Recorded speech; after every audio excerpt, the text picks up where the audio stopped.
I thought this was a really very interesting editorial. This came out in February of this year, just last month, just about a month ago. Outsourcing the American Dream. How many of you heard of outsourcing?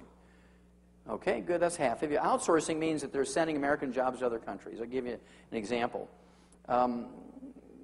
These big corporations are training Indian people in New Delhi how to speak with a Texas accent. So when you call up, you see something on TV you want to order, or in a catalog it says call this toll-free number, or you want to make an appointment for an appliance repairman to come out of your house and put a new motor in your dryer or something. When you call up, they say, "Howdy, ma'am, how y'all doing?"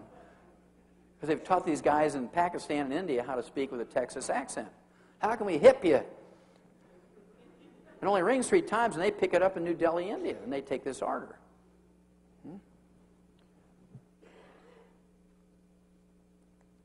Well, what they said was this.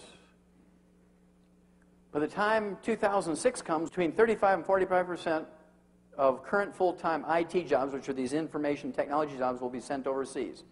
This amounts to 14 million jobs. 14 million jobs in the next year and a half are going overseas, and here's why.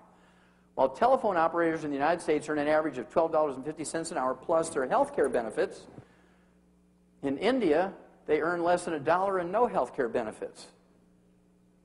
And because of NAFTA, how many heard of NAFTA? The NAFTA agreement with all these countries gave our government permission to give corporations tax benefits to send the jobs out of the country. We give tax benefits to companies to send jobs out of the country. Now, how absurd is that? That is really absurd. It's absolutely criminal, right?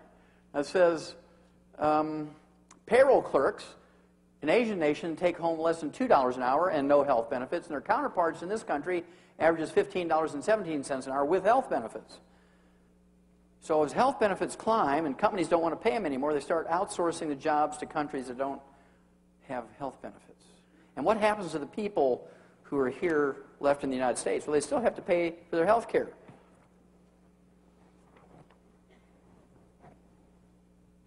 This came out in June of 2003. Study finds doctors skip key steps of treatments. Doctors fail to take about half the recommended steps for treating common illnesses, such as high blood pressure and diabetes, suggesting that health care in the United States isn't nearly as good as many people thought. Well, that's not a new belief, right? This came out in October of 1999. Doctors say they'd lie to get insurers to pay. This is a study done in 8 cities, 169 internists, and they presented this to the annual meeting, the American Medical Association conference, annual conference in Los Angeles in October of 1999. And I'm just going to go over 2 of them. This is actually quite a thick report. I'll go over 2 of them. It said 58% supported lying so a severely ill 55-year-old could get a coronary bypass, even though her pains were not becoming more frequent as the insurer required during the managed care days. Now, if your pains are not becoming more frequent and the degree of pain remains the same, this is called stable angina. And how many of you heard of nitroglycerin? Yeah, for 30, 50 cents treatment, you can put a nitro tab under your tablet. It may cost you $6 to $10 a month to deal with the pain. And as long as the frequency is the same, the pain level is the same, you can do that forever. And also, how many of you heard of Dean Ornish? Well, Dean Ornish was an MD, PhD from Harvard Medical School. He did a great double-blind study where he took hundreds of people with 85% and 90% blockage of their 3 main coronary arteries, and he put them on a restricted diet, gave them some supplements, gave them low-impact exercise like yoga and swimming, and in 6 months' time, all their arteries were open 100% without surgery. This was impossible, according to surgeons. The only way to deal with blocked arteries in the heart is to do a bypass, right? There's no way you can do that with diet and exercise and supplements. And so they made him do it again. Another double-blind study worked, results exactly the same.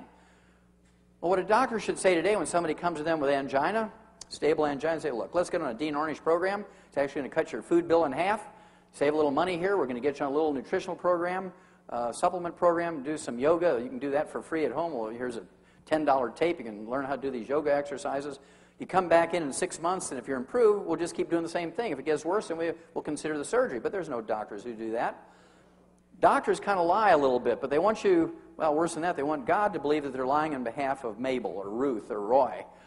He says, Lord, you know I'm lying, but it's not because of me. I'm lying because the mean old managed care insurance companies won't let Roy have a triple bypass. And Roy needs a triple bypass, so forgive me, Lord, because I have to lie for Roy. Now, why is that doctor lying? Is he lying for Roy's behalf? No, he's lying for his own behalf. He wants $85,000. Keep that cash flow going. The other one I want to talk about briefly is a 1997 study by the Health Insurance Association of America found that 75% of insurance fraud is committed by providers, which is their code word for doctors. 75% of health insurance fraud, is committed by doctors who apply for payment, which they get for procedures they didn't even do. They apply for payment for procedures they give you that you didn't need.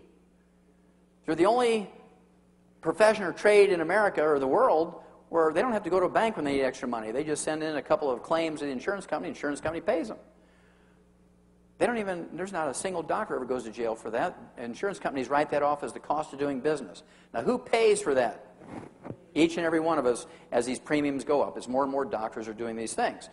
And they look at it as, hey, it's our money, we're going to get it anyway we have to.